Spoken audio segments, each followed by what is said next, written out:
আমার ঘরে 99 বছর বয়সের একজন থাকে, আমার দিদি শাশুড়ি।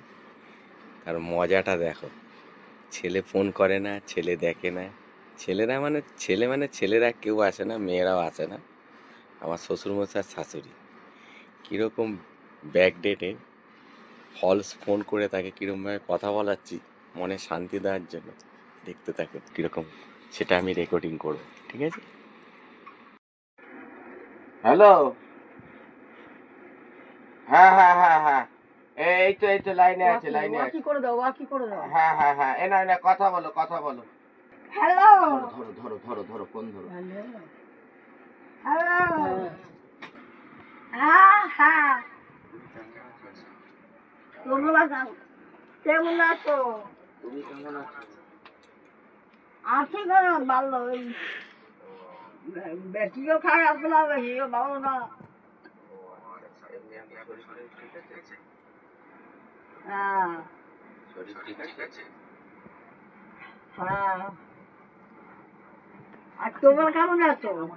আমরা ভালো আছি। আমার কাছে আসো।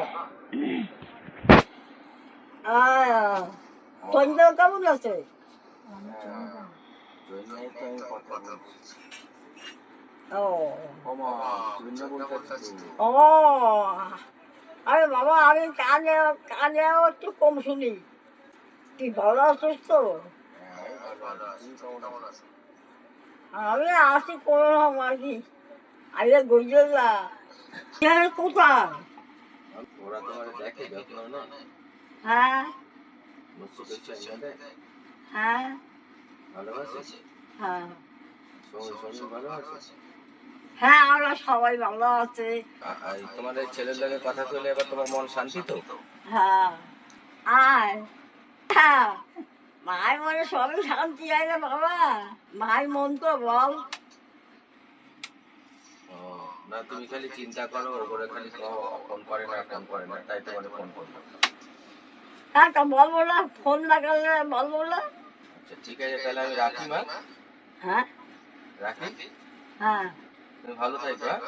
হ্যাঁ টাটা, আমার প্রণাম নিও মা। হ্যাঁ রাখি। হ্যাঁ একটা মা কিভাবে সান্ত্বনা পায় দেখেছেন? ছেলে মেয়েরা কেউ দেখে না, ফলস ফোন করলাম, ঠিক আছে, ওষুধ খাওয়াই, তবু বলে শরীর ভালো না। যে একটা মুড়ি নিয়ে এসে দিলাম, এটা খেলে ঠিক হয়ে যাবে, একটা ভালো নতুন ট্যাবলেট দিলাম, হ্যাঁ এবারে খানিকক্ষণ পরে বলে ভালো হয়ে গেছে। এলো 99 বছর বয়স, ছেলে মেয়েরা কেউ দেখে না, আমার কাছেই থাকে। তো সাধারণ মানুষের বয়স হয়ে গেলে কীরকম হয়ে যায় মানুষ, বাচ্চাদের মতো, এটাই তার প্রমাণ। ভালো থাকবে, নমস্কার।